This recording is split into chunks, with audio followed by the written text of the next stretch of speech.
All right, we're on part 4. If you just tapping in, I'm making a playlist, a series, and it's about me documenting my journey from my teenage years up through my 12-year prison sentence up to my life right now. This your first time seeing this video, feel free to watch it, of course. Tap in, comment, whatever, you know what I'm saying? And go back and watch the other videos. And yeah, so here we go. We're going to get started on part 4. And so last time I left off, I had just been booked into Juvenile. So the Juvenile detention facility, I had just been booked into there. And the staff was, some out of concern, some that, maybe it looked like they were just out of shock, like, hey, yeah, you're done. But they were just telling me, like, yeah, you don't expect to ever get out. You're done. So, yeah, they took me to a cell. And I was in the cell by myself. I wasn't allowed to have a cellie, I guess, because of my charges. That's what I thought at the time. But, turns out if you're in the cell, you're not going to have a cellie anyway. But this is my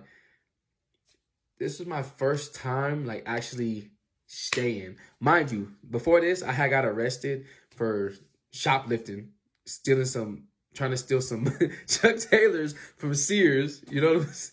God damn it, man. And next thing you know, I'm booked on 1st degree. Big jump. So, yeah. I'm in there. They wouldn't let me out my cell. I couldn't watch TV with other kids, whatever. Meanwhile, I wake up in the morning and I see my co-defendant. And I see him out there watching TV. And I'm like, bruh. Like, bro, how did you get out? It doesn't matter. So, anyway, we go to court. So, we go to court. And I can't remember if it was before or after, but the detectives came. It might have been before. It might have been after. So we go to court, me and my co-defendant, and me and him, we chopping it up. So there was 4 of us. 2 of us had just turned 16. We actually almost the same exact age. He's only 2 weeks younger than me. And we chopping it up, and we shit. At this point, me and him are both it is what it is. This what's life gonna be. Whatever. We were just on some whatever. And we go to court. And I forget what happened during the actual court date. I can't remember. But it was supposed to be for them to send us to adults. And later on that day or the next day or something like that, after we went back to our cells, the detectives came and they took some DNA from us. And then they released us. Don't know why to this day. They kept the 2 adults in the case, but they released me and the other one that was young, my age. So they released me. I get picked up. I think my family picked me up. And, they take me home. Now, when I tell you that this whole situation played a part, it affected my mind. Because, there's news coverage about it or whatever and all these things. But they couldn't show my face. And they couldn't, because I'm a minor. And, the sense of my worldview significantly shifted. Because when you would look at me back then, when I look at myself, I'm baby face, no facial hair, nothing. I'm baby face. I don't really look too menacing, in my opinion. But you would never have any idea the type of time I was on at that time. So the whole world just looked through my lens, very unpredictable, very hostile, and I'm just always on go. I didn't like to go nowhere with my family. I didn't want to walk around because at that time we didn't have a car. So my dad would be like, hey, walk with me to the grocery store. You know what I'm saying? Help me carry about the groceries. That was my thing. Me and my dad, that was one of the things that we did to bond. If my dad going somewhere, we ain't had no car, I'm always footing with him. I'll be like, I'll go with you. You know what I'm saying? I didn't want to go nowhere with my dad. I didn't want to go nowhere with my dad, not because, I didn't want to drag him into anything I had going on. My mind was fucking with me because I'm like, man, if I look like this and I'm on this type of time, what can I think about the rest of the world? You know what I mean? It just messed with my mind. So, and on top of that, one time I was at the barbershop. I'm at the barbershop in the neighborhood, and the people right next to me are talking about the case, but they have no idea that I was involved. So I'm just sitting there listening to them. They're like, yeah, this happened, and whoop, whoop, and yeah, whoop, whoop, this and that. And I'm like, they have no idea. What are the odds? I'm sitting right here. And so these things, really, it played an effect on my mental. And, I was just always on 10. Just always on go. And I was 90 of the time, 95% of the time, I always had whatever I feel I would need in case whatever. That's all I'm really gonna say about that. And surprisingly, to most people, I kept getting in trouble. I kept getting in trouble. I get locked up for minor stuff, you know, get arrested, get detained, you know, go, get out.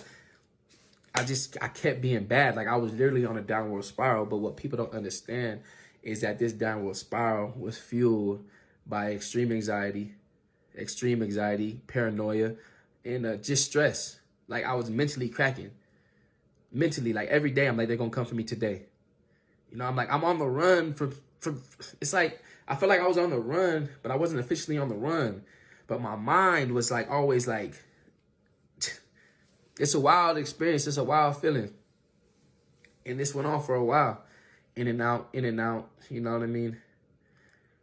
Steady disappointing my mom, my family. But at the same time, I used to look at her like, what you mean you disappointed in me? What you mean I'm breaking your heart? This what you wanted me to be. I'm literally what you made me to be. And now you don't want me no more. Now, like, you know, like, it's cute. You teach me these things and you instill these ideas in my mind. You know, you see little kids and you teach me how to throw up this and twist my fingers, and it's cute. You tell me I'm a, you know what I'm saying, I'm a boy. You ain't gonna have no bitch for a son. Whoop, whoop, this and that. Cool. I adjusted to your type of time. And now I'm really out here. And now I'm really dangerous. And now it's a problem. Now you don't know where you went wrong. Like it's just all these contradicting messages that it just confused me up to a point where I didn't care no more. And I'm just like, it is what it is. This is what you made me. This is what you wanted me to be. This is what you got. So our relationship continued to deteriorate. And yeah, I ended up being put on juvenile intense probation. I was actually on an ankle monitor around the same time. My brother was on the run.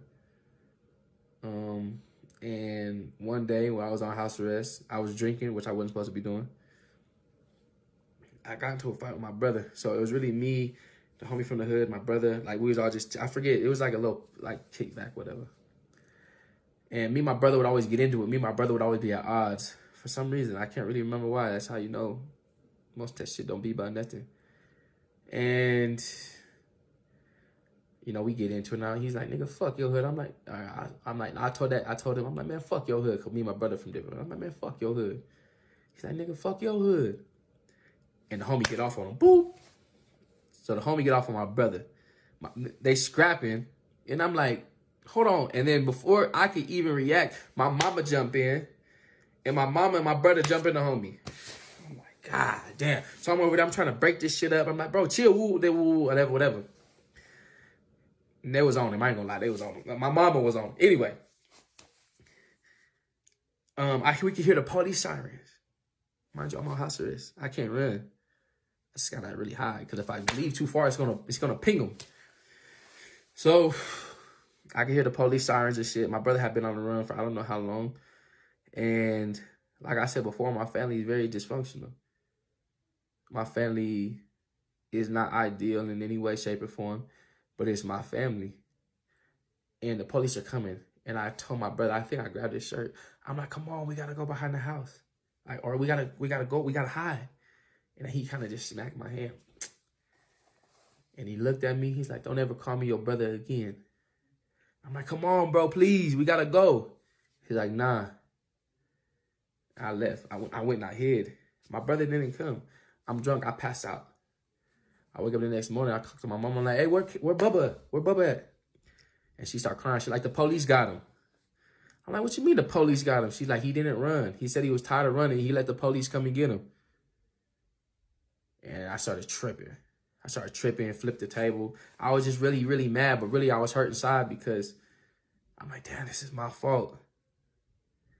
And to be honest with y'all, that was in 2012.